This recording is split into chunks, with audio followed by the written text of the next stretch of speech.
se había ido imponiendo gradualmente en mi mente confusa y reticente era ahora una terrible certeza.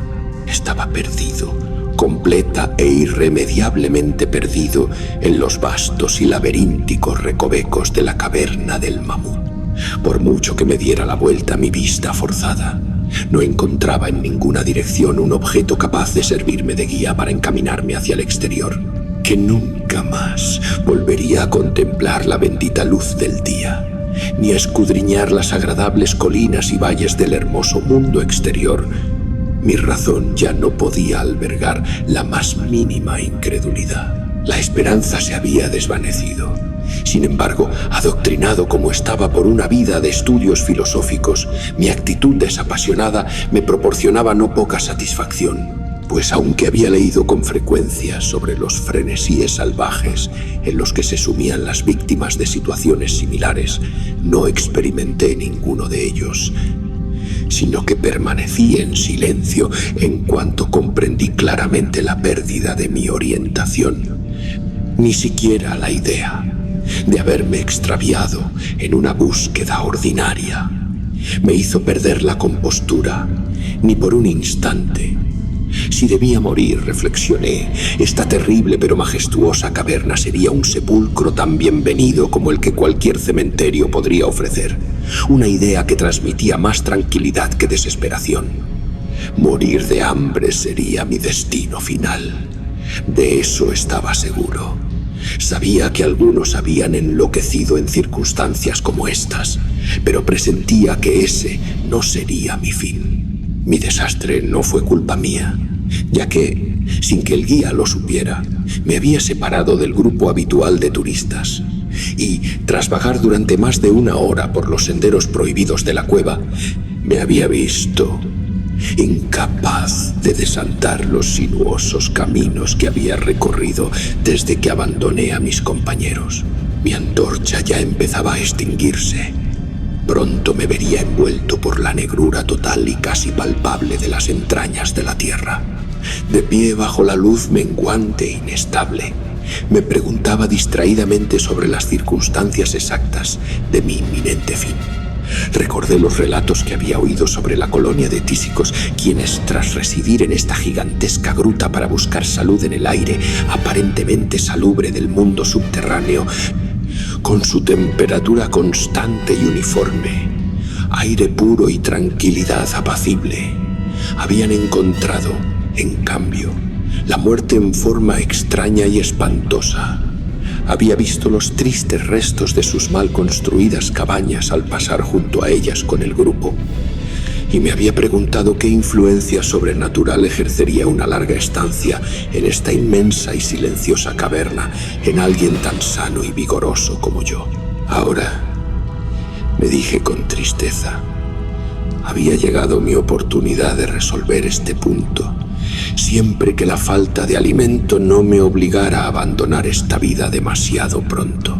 Mientras los últimos y fugaces rayos de mi linterna se desvanecían en la oscuridad, decidí no dejar piedra por remover, ni descuidar ninguna vía de escape. Así que con todas mis fuerzas, lancé una serie de fuertes gritos, con la vana esperanza de atraer la atención del guía con mi clamor.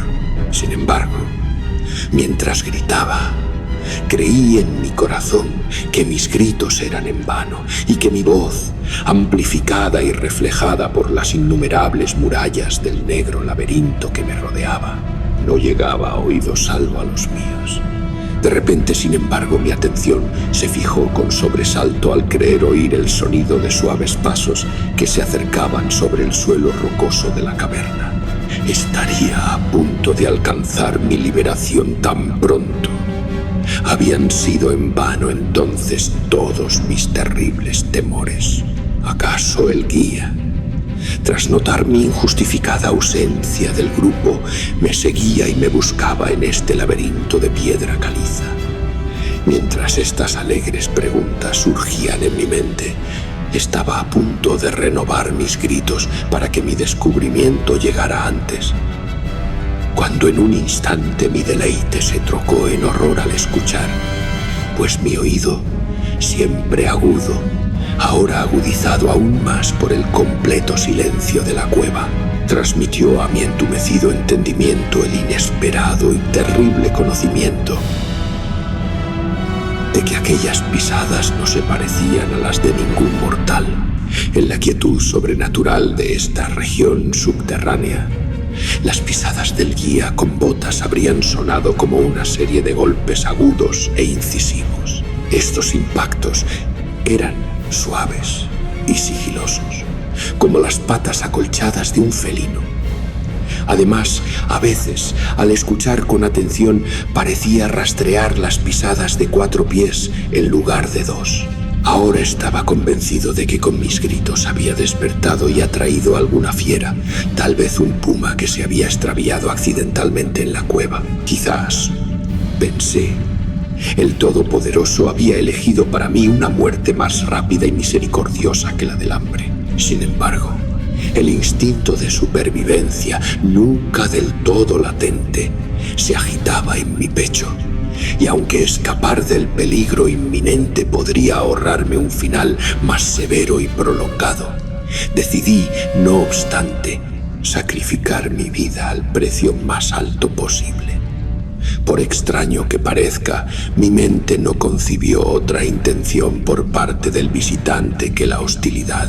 En consecuencia, guardé silencio, con la esperanza de que la bestia desconocida, al no oír un sonido que me guiara, perdiera el rumbo como yo y me pasara de largo. Pero esta esperanza no se hizo realidad, pues las extrañas pisadas avanzaban sin cesar.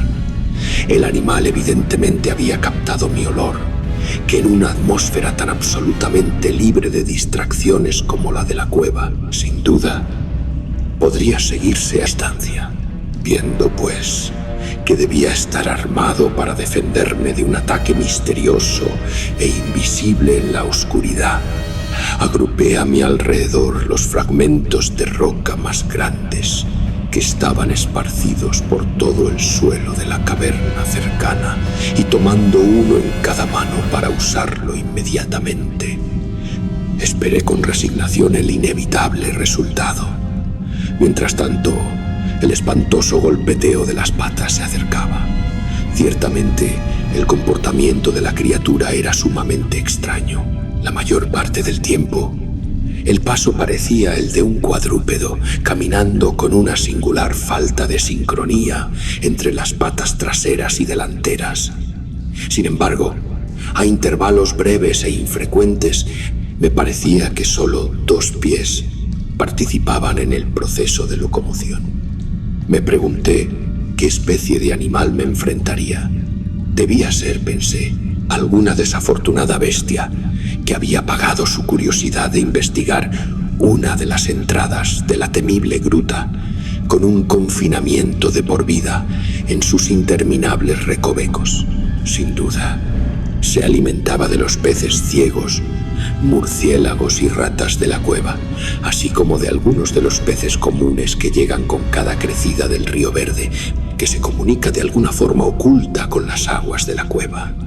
Ocupé mi terrible vigilia con grotescas conjeturas sobre las alteraciones que la vida en la cueva podría haber provocado en la estructura física de la bestia, recordando las horribles apariencias que la tradición local atribuye a los tísicos que habían muerto tras una larga estancia en la caverna. Entonces recordé con sobresalto que, incluso si lograba matar a mi antagonista, jamás volvería a ver su forma, ya que mi antorcha se había extinguido hacía tiempo y no tenía cerillas.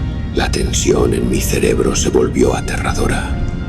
Mi imaginación desordenada evocaba formas horribles y aterradoras en la siniestra oscuridad que me rodeaba y que parecían oprimirme. Cada vez más cerca, las espantosas pisadas se acercaban. Parecía que debía lanzar un grito desgarrador, pero si hubiera sido lo suficientemente indeciso como para intentarlo, mi voz apenas habría respondido. Estaba petrificado, clavado en el sitio. Dudaba que mi brazo derecho me permitiera lanzar su proyectil contra la criatura que se acercaba cuando llegara el momento crucial. Ahora el firme golpeteo de los escalones estaba cerca. Ahora muy cerca. Podía oír la respiración agitada del animal. Y aterrorizado como estaba, comprendí que debía de venir de una distancia considerable. Y estaba en consecuencia fatigado. De repente, el hechizo se rompió. Mi mano derecha, guiada por mi siempre fiel sentido del oído, lanzó con toda su fuerza el afilado trozo de piedra caliza que contenía, hacia ese punto en la oscuridad de donde emanaban la respiración y el golpeteo. Y asombroso es relatarlo, casi alcanzó su objetivo, pues oí al animal saltar, aterrizando a cierta distancia, donde pareció detenerse. Tras reajustar mi puntería, disparé mi segundo proyectil, esta vez con la mayor eficacia, pues con una inmensa alegría escuché cómo la criatura caía en lo que parecía un colapso total, permaneciendo boca abajo e inmóvil. Casi abrumado por el gran alivio que me invadió, me tambaleé hacia atrás contra la pared. La respiración continuó, en inhalaciones y exhalaciones pesadas y entrecortadas, y entonces comprendí que solo había herido a la criatura, y entonces cesó todo deseo de examinarla. Por fin, algo parecido a un miedo infundado y supersticioso se apoderó de mi mente, y no me acerqué al cuerpo ni seguí lanzándole piedras para acabar con su vida. En cambio, corrí a toda velocidad, en la que, según pude calcular en mi estado frenético, era la dirección de donde había venido. De repente oí un sonido, o mejor dicho, una sucesión regular de sonidos. Un instante después se convirtieron en una serie de chasquidos metálicos y agudos. Esta vez no había duda. Era el guía, y entonces grité. Chillé, chillé. Incluso chillé de alegría al contemplar en los arcos abovedados la tenue y brillante refulgencia que supe que era el reflejo de una antorcha que se acercaba. Corrí al encuentro de la bengala, y antes de comprender del todo lo ocurrido, yacía en el suelo a los pies del guía, abrazando sus botas y farfullando, a pesar de mi alardeada reserva, de la forma más absurda e idiota, contándole mi terrible historia y al mismo tiempo abrumando a mi oyente con protestas de gratitud. Finalmente, desperté a algo parecido a mi consciencia normal. El guía había notado mi ausencia al llegar el grupo a la entrada de la cueva y, gracias a su intuición, había procedido a inspeccionar a fondo los pasadizos justo delante de donde me había hablado por última vez, localizando mi paradero tras una búsqueda de unas 4 horas. Para cuando me lo contó, yo, envalentonado por su linterna y su compañía, comencé a reflexionar sobre la extraña bestia que había herido a poca distancia en la oscuridad, y sugerí que averiguáramos, con la ayuda de la linterna, qué clase de criatura era mi víctima. Así pues, volví sobre mis pasos, esta vez con la valentía que da la compañía, hasta el lugar de mi terrible experiencia. Pronto divisamos un objeto blanco en el suelo, un objeto más blanco incluso que la reluciente piedra caliza. Avanzamos con cautela y dejamos escapar una exclamación simultánea de asombro, pues de todos los monstruos sobrenaturales que habíamos visto en nuestra vida, este era, con creces, el más extraño. Parecía ser un simio antropoide de grandes proporciones, escapado tal vez de algún zoológico ambulante. Su pelaje era blanco como la nieve, sin duda debido a la decoloración causada por una larga existencia en los oscuros confines de la cueva.